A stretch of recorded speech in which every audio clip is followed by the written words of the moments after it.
우리는 또 새해를 시작하면서 다시 한번 이 한 해를 하나님의 은혜로 또 하나님의 도우심으로 살겠다고 생각하고 한 해를 시작합니다.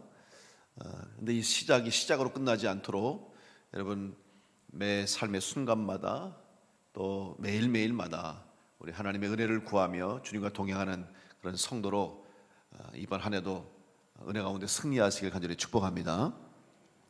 저는 여러분이 기도해 주셔서 충주 동지방 성지순례 터키 그리스 잘 다녀왔습니다. 이제 터키라는 나라의 이름이 바뀌었습니다. 터키라고 안 하고 튀르키예라고 하는 말을 쓰는데 그 이유는 원래 튀르키예가 원래 그 나라의 이름이었습니다. 그런데 이제 편하게 발음하려고 외국 사람들이 부르다 보니까 터키가 되었고, 터키라는 의미 속에는 이게 좋은 의미보다는 또 겁장이라는 뜻도 있고 좀 이렇게 부정적인 의미가 많아서 아마 그 나라에서 튀르키예로 바뀐 것 같아요.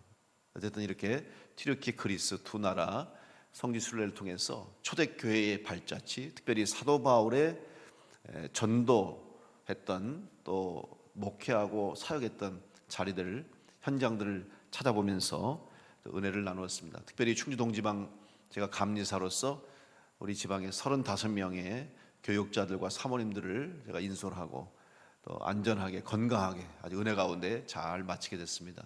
기도해 주신 여러분께 감사드리고 또 이런 귀한 기회를 주신 것에 대해서 또한 감사를 드립니다.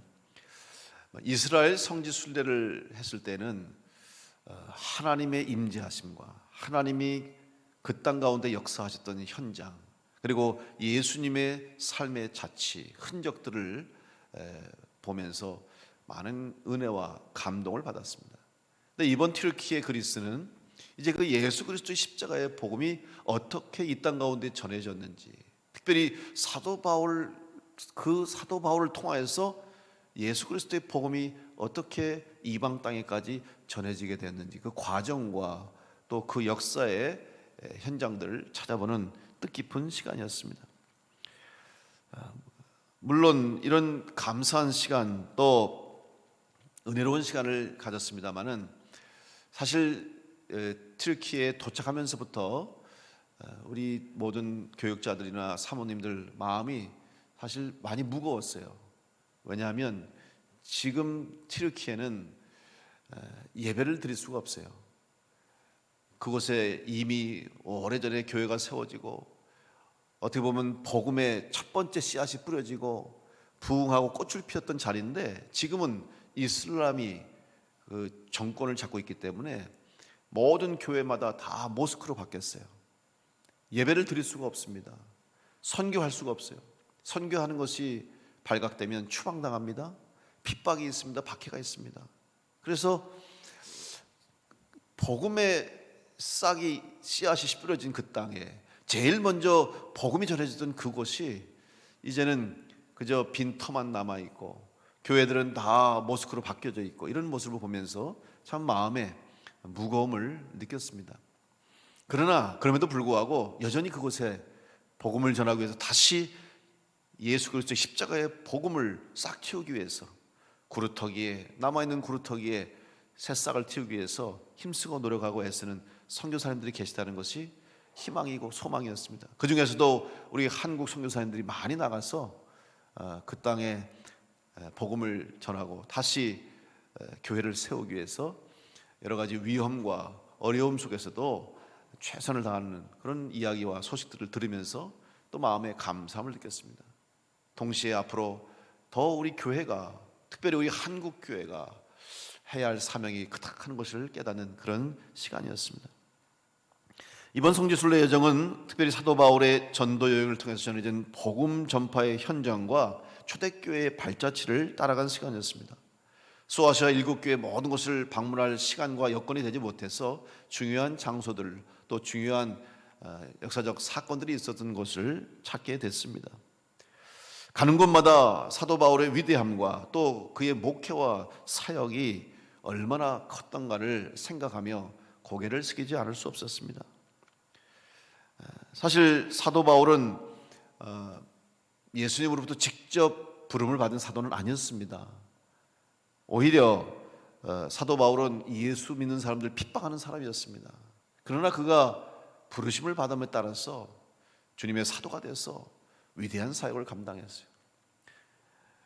사실 신약 성경 27권 중에 13권, 만약에 히브리서까지, 사실 히브리서도 사도 바울의 영향을 받은 서신이기 때문에 그것까지 포함한다면 절반 이상이, 신약 성경의 절반 이상이 바로 사도 바울이 쓴 서신이며 글입니다. 그 정도로 사도 바울이 초대교회에 복음을 전하는데 위대한 공헌을 하고 영향력을 미친 것은 사실이죠. 그렇다고 사도 바울을 우리가 신앙의 대상으로 삼는 것은 절대 아닙니다. 사도 바울이 아무리 위대한 사도라 할지라도 사도 바울은 하나님의 쓰임받은 종이었고 주님의 제자였죠. 그것은 누구보다도 사도 바울이 더 강력하게, 강하게 간증하고 고백한 건 아닙니까? 자기 자신을 자기는 죄인 중에 죄인이요 괴수 중에 괴수면서 자기는 죄인으로 아무것도 할 수 없지만 오직 하나님의 은혜로 사도의 사명을 감당한다고 끊임없이 고백했던 것이죠. 이 사도 바울의 이 복음 전파와 또 목회와 전도 여행이 얼마나 귀한 것인가 이번에 몸소 체험하게 되었습니다. 그런데 어떻게 이렇게 사도 바울이 이런 위대한 일들을 감당할 수 있었을까? 어떻게 그가 주님의 이 사명을 끝까지 완수할 수 있었을까? 저는 그 이유를 바로 오늘 고린도전서의 이 서문에서 그가 고백한 것처럼 바로 하나님으로부터 부르심을 받은 사도라는 믿음과 확신이 있었기 때문에 가능하다고 생각합니다.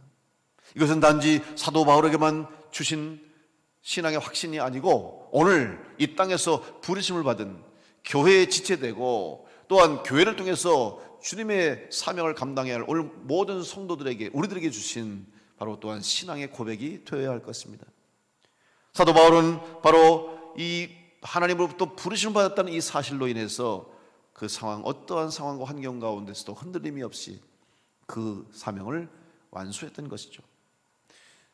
또한 사도 바울의 이 전도와 목회와 사역은 그저 역사적인 한 사건으로, 역사적인 한 시대의 있었던 일로 끝나는 것이 아니라 지금도 계속되고 있고 지금도 이 땅의 수많은 교회와 또 우리 교회와 성도들을 통해서 지금도 그 일이 계속 이어가고 있다는 사실을 우리는 다시 한번 깨닫고 주님께서 우리에게 부탁하신 사명, 사도 바울에게만 부탁하신 것이 아니라 오늘 우리들에게도 동일하게 주님이 부탁하시고 기대하시고 원하시는 일이라는 것을 믿으며 그 사명 감당하는 우리 교회와 성도들 될 수 있기를 간절히 축원합니다. 그러면 사도 바울이 어떻게 부름받은 사도로서 또 부름받은 하나님의 종으로서 이 사명을 감당할 수 있었는가? 그것은 먼저 그가 하나님의 부르심을 받은 사도라는 확신이 있었다는 것이죠. 다시 말하면 하나님으로부터 이 사명을 받았다는 확신이 그 가운데 있었다는 거죠. 오늘 우리 모두 또한 하나님께서 여러분을 부르셔서 우리 교회의 지체로 삼으시고 주의 몸된 교회를 이루게 하시고 또 그러므로 여러분이 하나님의 뜻을 이루게 하신다는 사실을 꼭 믿으시고 그 주님의 뜻에 따라 합당하게 쓰임받는 우리 모든 성도들 될 수 있기를 간절히 축원합니다. 바울은 자신을 예수 그리스도의 사도로 부르심을 받았다고 고백하고 있습니다.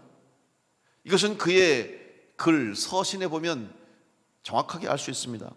고린도 교회를 비롯해서 모든 교회와 또 구원받은 성도들을 예수 그리스도 안에서 부르심을 받은 자라고 말하고 있습니다. 로마서를 비롯해서 고린도전후서, 갈라디아서, 에베소서, 골로새서, 디모데전후서에서 보면 서두에 사도 바울이 이렇게 기록하고 있습니다. 하나님의 뜻을 따라 또는 하나님의 뜻으로 말미암아 이 그리스도 예수의 사도로 부르심을 받은 바울과 형제, 이렇게 고백하는 거죠.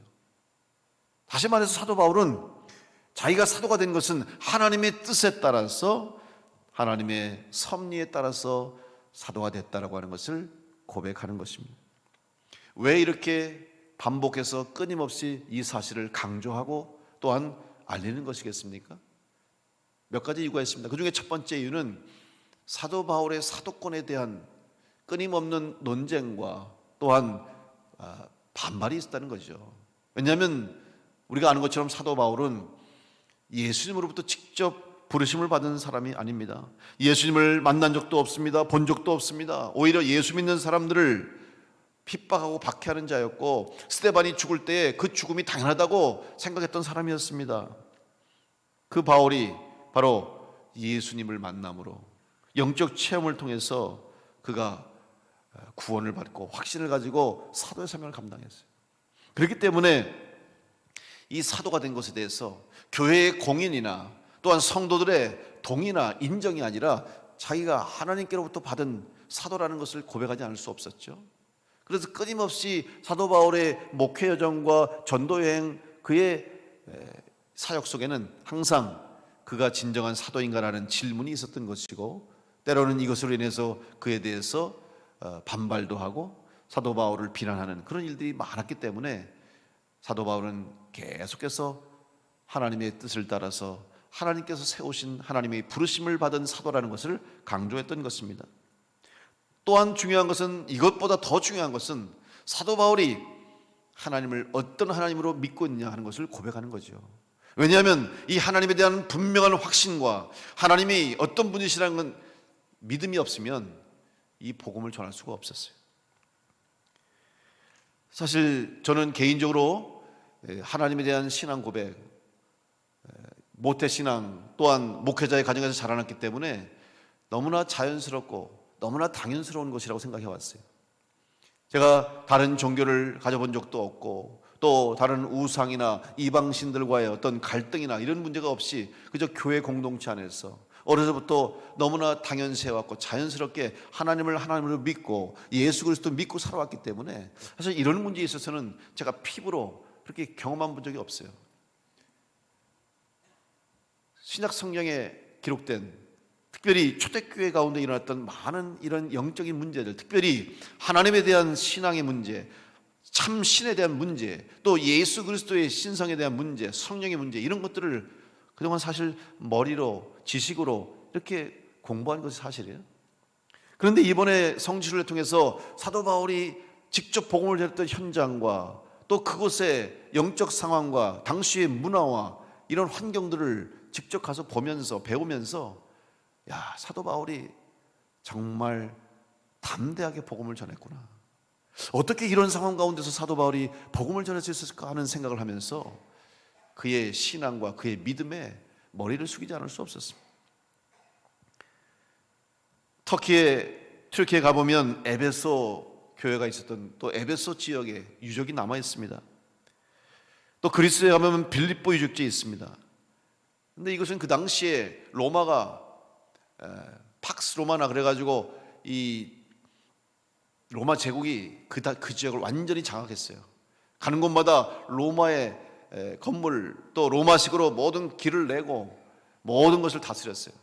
근데 그 로마 제국의 문화가 얼마나 큰지 또 로마 제국의 힘이 얼마나 강했는지 지금도 그 남아있는 유적과 현장들을 가보면 정말 입이 딱 벌어질 정도로 대단해요. 특별히 로마는 도시를 건설하면서 모든 도시의 중심에 신전을 지었고 그 도시의 가장 높은 곳에 또한 신전을 지었고 가는 곳마다 많은 신들을 숭배하는 신전들을 지었어요. 각종 신을 섬기면서 쾌락과 환락에 빠진 삶을 살았어요. 그 당시에 로마가 누렸던 문화와 또 그들의 삶의 주거지를 보면 지금보다 더 잘 살았던 것 같아요. 목욕탕 문화, 화장실 문화, 또 시장, 경제, 또 도서관, 극장 이런 걸 보면 그 당시에 어떻게 이렇게 이런 문화를 이루고 또 이런 일을 할 수 있을까 할 정도로 정말 대단한 그런 나라였습니다. 특별히 영적으로 보면 그 당시에 얼마나 많은 신들을 섬기면서 특별히 그리스 같은 지역은 신들의 나라라고 할 정도로 신화로 가득 찬 나라예요. 모든 걸 다 신성화하고 신으로 섬기는 그런 민족이고 그런 나라예요. 그런데 그 땅에 가서 어떻게 복음을 전할 수 있었을까? 상상조차 할 수 없는 일이었습니다. 정말 사도 바울이 전하면서 복음을 전한 것을 그들이 바라볼 때 얼마나 우습게 여겼을까 할 정도로 사도 바울이 전한 복음에 대해서 그들은 가치를 두지 않았습니다. 그런데 사도 바울은 그 앞에 조금도 기가 죽지 않았습니다. 조금도 기죽지 않고 오히려 담대하게 복음을 전했어요. 특별히 그리스의 아테네에 가보면, 여러분, 아테네에 그 신전, 어마어마한 큰 신전을 그 아테네가 다 내려다보는 곳에 딱 지었어요. 그리고 그 신전 좀 밑에 내려와 보면은 아레오바라고 하는 조그마한 언덕이 있어요. 그래서 여러분, 우리 교회 카페 이름이 뭔지 아세요? 파구스라고 그러잖아요. 이 파구스가 바로 아레오바고라고 하는, 이 바고가 바로 헬라어로 파구스거든요. 이게 언덕이라는 뜻이에요. 아레오라고 하는 언덕에서 철학자들과 또 많은 사람들이 논쟁하고 논의하는 그런 장소였어요. 근데 거기서 사도 바울이 그 바로 아레오바고에서 하나님에 대한 고백, 그들이 신에 대해서, 철학에 대해서 누구보다도 많은 지식과 해박한 지식과 또한 그들의 많은 쌓아온 경험과 역사가 있는데 그들에게 사도 바울이 복음을 전했다는 것이죠. 사도행전 17장 22절로 27절에 보면 그 사실이 기록되어 있습니다. 바울이 아레오바고 가운데 서서 말하되, 아덴 사람들아, 여기서 아덴은 아테네를 말하는 것입니다. 아덴 사람들아, 너희를 보니 범사에 종교심이 많도다.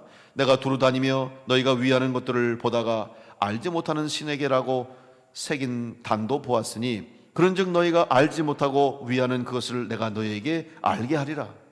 우주와 그 가운데 있는 만물을 지으신 하나님께서는 천지의 주제시니 손으로 지은 전에 계시지 아니하시고, 또 무엇이 부족한 것처럼 사람의 손으로 섬김을 받으시는 것이 아니니, 이는 만민에게 생명과 호흡과 만물을 친히 주시는 이심이라.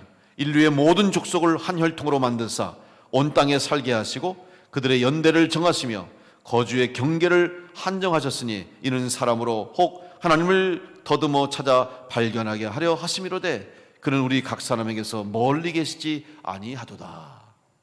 지금 이 하나님에 대한 고백, 하나님이 어떤 분이시냐, 하나님이 천지의 창조주시고 만물의 주인이시고 생명의 주인이시라는 것을 지금 그 아테네 한가운데서 그들이 신을 섬기고 숭배하는 신전 앞에서 지금 사도 바울은 담대하게 증거했던 것이, 어떻게 이런 일을 감당할 수 있었습니까?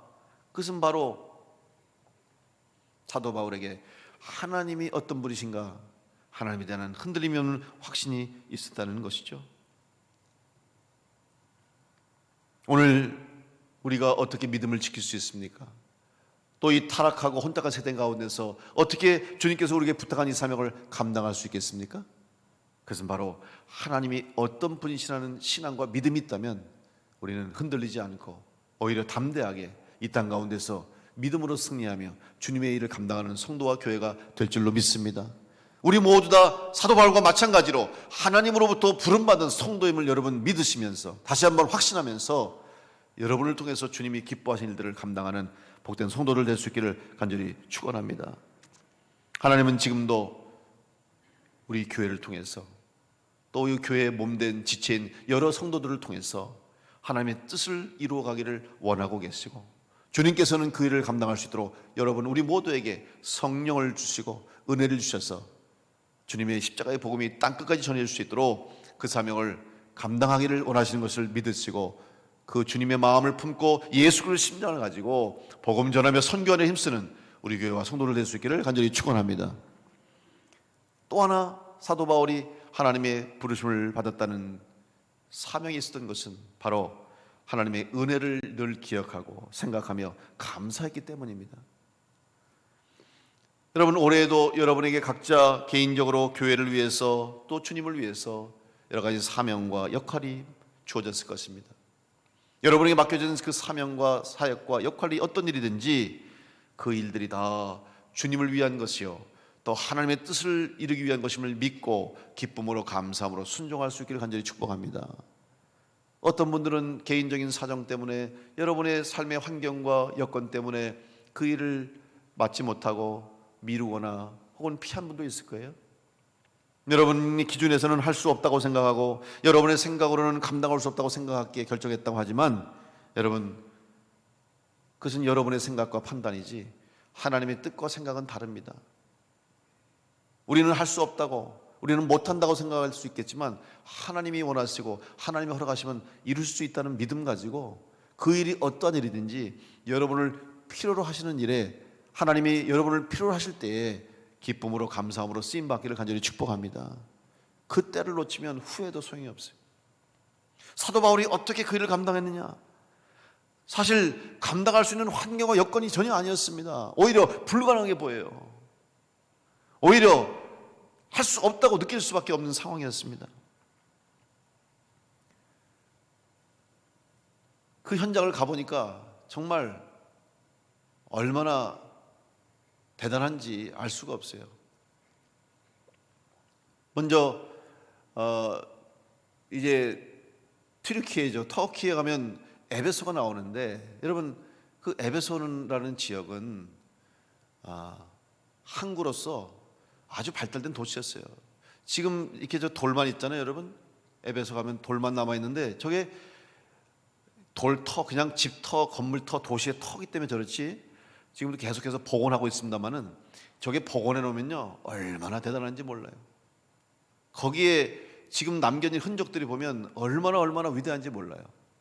정말 입이 딱 벌어지는 거예요. 그리고 그 도시의 크기와 또 도시의 이 경관을 보면 기가 죽어요. 여러분 지금 이제 에베소가 저기 건너편에 산이 있고 그 밑에가 이제 항구가 시작되는 곳이에요. 그러면 그쪽부터 해가지고 쭉 지금 올라오는 곳을 찍은 건데 지금 다 무너져서 돌밖에 없었잖아요. 그런데 저 기둥들이나 양쪽에 건물들이 있고 내려가 보면 오른쪽에 또 큰 이제 그 원형 경기장이 있어요. 2만 명이 들어가는 거예요. 2만 명이. 지금도 가보면 어마어마해요. 그 이렇게 복원해 놓은 원형 극장 가보면 여러분 2만 명이 들어갈 정도의 극장이 있었고 여기 가보면 없는 게 없어요. 이런 시설, 이것이 지금 저렇게 뭐 사실 무너져가지고 볼품없어 보이지만 그 밑이 다 대리석입니다, 여러분. 쌍두마차 2개가 양쪽을 다닐 수 있는 도로고 에베소 들어오는 큰 입구에는요 지금 한 4차선 도로 되는 그 정도의 대리석을 다 대리석으로 해준 거예요. 한번 상상해 봤어요, 제가.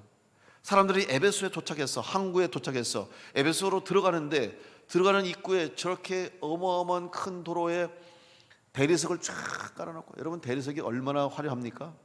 반짝반짝 기둥들이 세워져 있죠. 딱 들어서자마자 제일 먼저 보이는 게 눈앞에 2만 명이 앉을 수 있는 원형 경기장이 눈앞에 딱 들어와요. 그리고 저 오른쪽 꼭대기에는 신전이 탁 서 있어요. 그 모습에 벌써 에베소 들어서는 순간 사람들은 기가 죽는 거예요. 그 앞에서 벌써 그 위압감에 눌려버리는 거죠. 사도 바울이 지금 그 에베소 도착했어요. 그러니 그래서 얼마나 그 위압감을 느끼겠습니까? 그럼에도 불구하고 더군다나 각종 우상신들이 가득한 그곳에서 어떻게 예수의 십자가의 복음을 전할 수 있을까? 이것은 바로 사도 바울이 하나님의 은혜를 경험했기 때문에 가능한 거예요. 자기의 힘과 자기의 노력으로는 할 수 없다고 생각했을 거예요. 불가능하다, 희망이 없다. 그러나 하나님이 자기에게 보여주신 은혜, 또한 자기를 만나주신 예수 그리스도, 자기가 경험한 하나님의 은혜가 확실했기 때문에 사도 바울은 주저하지 않고 예수 그리스도의 십자가의 복음을 전했습니다. 특별히 사도 바울은 그의 상황 속에 자기를 사도로 인정하지 않고 또 가는 곳마다 고소 고발로 인해서 감옥에 갇히고 매를 맞고 또 폭행을 당하고 핍박을 당하는 어려운 환경 속에 있었어요. 특별히 그리스 빌립보를 가보면 빌립보에 사도 바울이 도착했던 이야기가 기록됩니다. 사도행전 16장의 이야기가 나와요. 여러분 빌립보 역시 얼마나 큰 도시인지 알 수 없어요. 지금 빌립보 유적지에 흔적만 남아있어요. 거기에 가보면 사도 바울이 갇혀 있었던 감옥이 나옵니다. 그리고 사도 바울이 다녀있던 그 도시가 지금도 거기에 이제 복원되고 있어요. 저런 감옥, 지금 사실 저기 앞에가 무너져서 그렇지만 깜깜한 감옥. 사도행전 16장에 보면은 지하에 빛이 없는 곳에 갇혔다고 그랬어요. 저기 갇혀 있었던 거예요. 이런 상황 속에서 그가 복음을 전했어요. 근데 여러분 사도 바울이 빌립보에 왜 갔습니까? 사도행전 16장에 보면 사실 사도 바울의 원래의 목적은, 원래의 계획은 아시아 쪽으로 복음을 전하기를 원했어요. 그래서 아시아로 가기를 원했는데 성령이 막으시는 거예요. 예수의 영이 허락하지 않았다고 기록하고 있어요. 그래서 사도 바울은 왜 주님께서 아시아로 가는 것을 막으실까? 그러던 중에 그가 밤에 꿈에 환상을 보죠. 환상 속에서 한 마게도냐 사람이 손짓을 하는 거예요. 건너와서 우리를 도와달라. 건너와서 우리를 도와달라. 그 환상을 보고 하나님이 나로 하여금 마게도냐 유럽 땅으로 보내시는구나 생각이 돼서 그가 행로를 바꿉니다. 그래서 네아폴리를 통해서 이제 빌립보, 첫 번째 항구가 바로 빌립보예요. 빌립보에 도착한 거예요. 그래서 빌립보에 도착해서 이제 혹시 이곳에 하나님을 믿는 자들이, 예배하는 자들이 있나 해서 그가 강가로 나갔습니다. 여러분, 강가로 나간 이유가 뭔지 아십니까? 그냥 사실 우리가 그 당시의 상황 또 그들의 종교 생활을 알지 못하면 강가라고 하는 일을 잘 몰라요. 그저 사람들이 모여서 가나, 강가에 뭐 빨래하러 가나, 아닙니다. 왜냐하면 예배하는 자들은 항상 정결례를 하게 돼 있어요. 예배하기 전에 항상 그들의 몸을 씻는 그런 먼저 절차를 밟고 예배하게 돼 있어요. 그래서 씻기 제일 편한 것이 어디예요? 강으로 오는 거예요. 물론 성전에 가보면, 제가 이번에도 이슬람 그 모스크를 방문했어요. 근데 모스크에 가면 항상 그 앞에 제일 먼저 몸을 깨끗게 하는, 정결례를 하는 수도꼭지가 되어 있는 곳이 있고, 또 화장실에 가봐도 화장실에도 다 그 씻게 돼 있어요. 저는 처음에 이게 화장실인지 목욕탕인지 헷갈렸어요. 아니, 화장실 들어갔는데 갑자기 우리나라 옛날 화장실 목욕탕처럼 수도꼭지가 쭉 있고 거기 앉아서 뭘 씻는 사람도 있는 거예요. 왜냐하면 예배하기 전에 정결례를 행하느라고 씻는 거예요. 그러니까 사도 바울이 강가로 간 이유는 예배하는 자들이 있는 걸 찾기 위해서 갔다가 거기에서 루디아를 만난 거죠. 그래서 루디아를 만남으로 루디아가 하나님 믿는 자였음을 알게 되면서 그와 그의 가족들에게 세례를 베풀고 복음을 전하고 빌립보 교회가 시작이 됐어요. 그리고 사도 바울이 지나가는데 한 귀신 들린 여종이 사도 바울을 향해서 소리치는 거예요. 사도 바울이 그 여종이 불쌍해서 그 여종을 치유해 줍니다. 귀신을 쫓아내는 거예요. 근데 그 여종은 어떤 일을 했냐면 점치는 일을 했던 거예요. 귀신의 힘을 빌어서 점을 치는 거예요. 그리고 주인이 돈을 벌었어요. 그런데 사도 바울이 귀신이 쫓아내니까 더 이상 점을 칠 수 없어요. 수입이 끊어지니까 이 주인이 화가 나서 사도 바울과 그의 일행을 고발하는 거죠. 그래서 바로 빌립보 재판장에서 재판을 받고 아까 있던 그 장소에 갇힌 거예요. 제가 거기서 가보니까 사도 바울의 심정이 느껴지는 거예요. 내가 복음을 전했는데, 예수님의 이름을 믿고 주님이 아시아가 아닌 유럽으로 가서 와서 이 땅에서 복음을 전했는데 왜 내가 감옥에 갇혀 있는가? 내가 왜 매를 맞았는가? 그것도 그냥 갇힌 게 아니에요. 매를 맞고 옷을 벗기고 발에 착고가 채인 채 감옥에 있는 거예요. 근데 제가 그 감옥의 현장을 보니까, 감옥 뒤쪽에 보니까 거기에 원형 경기장이 있어요. 감옥 뒤편으로 가보면 거기에 무엇이 있냐면 이 사자굴이 있더라고요. 저 경기장 밑에 중앙에 보면 그 밑에부터 사자굴에서 사자를 끌어올려가지고 저기에서 사람과 싸우게 시키는 거예요. 또 기독교인들을 밖에서 죽일 때도 저런데 그냥 기독교인을 풀어놓고 사자를 풀어서 죽이게 하는 거죠. 근데 그 사자굴로부터 멀지 않은 곳에 바울이 갇혔던 감옥이 있는 거예요. 그러면 감옥에서 갇혔던 바울에게 무슨 소리가 들렸겠어요? 한밤중에 조용한데 사자들의 으르렁거리는 소리, 사자들의 포효한 소리가 들리지 않겠습니까? 내가 죽을 수 있겠구나. 내가 저 사자의 밥이 될 수도 있겠구나. 얼마나 고통스럽고 불안하고 두려웠겠습니까? 그리고 그의 마음속에는 하나님께 대한 원망이 왜 없었겠습니까? 내가 주님의 일을 위해서 하나님의 뜻에 따라서 사도로 부르심 받아서 복음을 전했는데 결국 내가 매를 맞고 감옥에 갇힌 신세가 돼서 이렇게 죽을 수밖에 없는가? 원망할 수도 있었겠습니다. 불평할 수 있었겠죠. 그런데 성경에 보면 이렇게 기록하고 있습니다. 사도행전 16장 23절로 25절 말씀 보면, 많이 친 후에 옥에 가두고 간수에게 명하여 든든히 지키라 하니 그가 이러한 명령을 받아 그들을 깊은 옥에 가두고 그 발을 착고에 든든히 채웠더니 한밤중에 바울과 실라가 기도하고 하나님을 찬송하며 죄수들이 듣더라. 여러분, 사도 바울은 그 상황 속에서, 그 고통 속에서, 두려움 속에서 하나님을 원망하고 불평한 것이 아니라 오히려 하나님을 찬송하고 기도했다고 기록하고 있어요. 여러분, 어떻게 이 일이 가능합니까?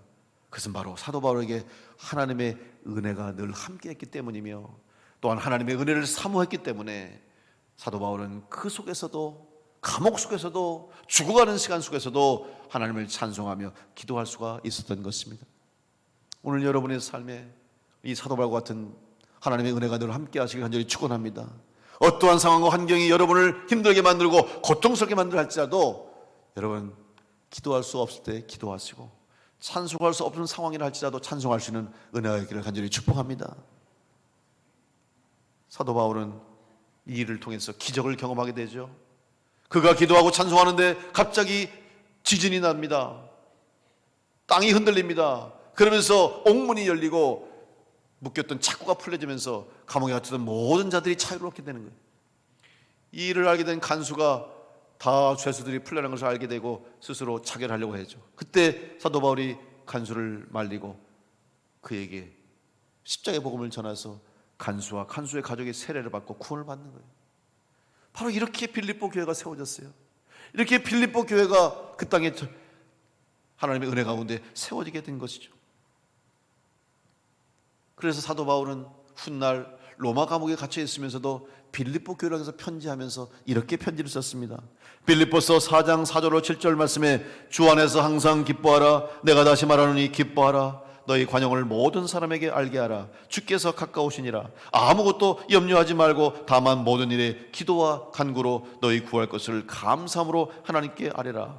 그리하면 모든 지각에 뛰어난 하나님의 평강이 그리스도 예수 안에서 너희 마음과 생각을 지키시리라. 여러분, 사도 바울이 그렇게 힘들고 어려운 고통스러운 상황과 환경 속에서도 항상 감사하고 기뻐할 수 있었던 것은 바로 하나님의 은혜로 구원받아 사도로 부름받는 것이 얼마나 큰 은혜라는 것을 잊지 않았기 때문입니다. 이 은혜로 말미암아 사도 바울은 끝까지 사도의 사명을 감당하며 복음을 전하며 순교의 자리에까지 서게 되었던 것입니다. 사랑하는 성도 여러분, 지금 여러분의 상황과 환경이 어떻습니까? 우리는 지금 예수 믿는다고 고발당하지 않습니다. 예수 믿는다고 매맞지 않습니다. 예수님 때문에 감옥에 가지 않습니다. 찬송한다고 기도한다고 우리를 핍박하지 않습니다. 그럼에도 불구하고 우리는 감사하고 있습니까? 우리는 마음껏 찬양하고 예배하고 있습니까? 그리고 우리는 마음껏 주님의 복음을 전하고 있습니까? 우리는 감사하기보다는 불평과 불만을 가지고 살 때가 많습니다. 다시 한번 우리의 믿음 없음을 회개하며 다시 한번 하나님의 은혜와 사랑을 기억하고 날마다 감사와 기쁨으로 주님의 일에 쓰임받는 복된 성도들 될 수 있기를 간절히 축원합니다. 우리가 이 일을 감당할 수 있는 것은 바로 하나님으로부터 부름받았을 뿐만 아니라 하나님의 은혜를 받은 자이기 때문에 이 일을 넉넉히 감당하게 될 줄로 믿습니다. 올해 2023년 한 해 예수님의 마음을 가지고 예수 그리스도의 심장을 가지고 사도 바울이 그 어떠한 상황 환경 속에서도 죽음 앞에서도 굴하지 않고 어떤 신 앞에서 두려워 떨지 않고 담대하게 복음을 전했던 것처럼 바로 주님의 마음을 우리가 품고 예수의 심장을 가지고 이 땅 가운데 살아간다면 우리 교회를 통해서 여러분을 통해서 주님이 원하고 바라시는 일들을 이루어가는 교회가 되고 땅끝까지 복음을 전하게 되는 교회가 될 줄로 믿습니다. 귀한 사명 감당하는 성도들 될 수 있기를 간절히 축복합니다. 정말 나는 하나님의 부르심을 받은 성도인가? 또 하나님의 은혜를 내가 기억하고 그 은혜를 마음에 품고 살아가는 성도인가를 생각하면서 여러분에게 주신 사명, 또 여러분의 개인적인 삶과 또한 개인적인 인생의 목표와 또 더 나아가서 주님께서 주신 여러분을 통해서 이루실 일들을 기대하면서 올 한 해 다시 한번 예수 그리스도의 심장을 가지고 하나님으로부터 부름받은 성도임을 기억하면서 그 사명 잘 감당하여 올 한 해 또 하나님께 영광 돌리며 잘했다 칭찬받는 복된 성도로 승리하시기를 간절히 축원합니다. 기도하겠습니다.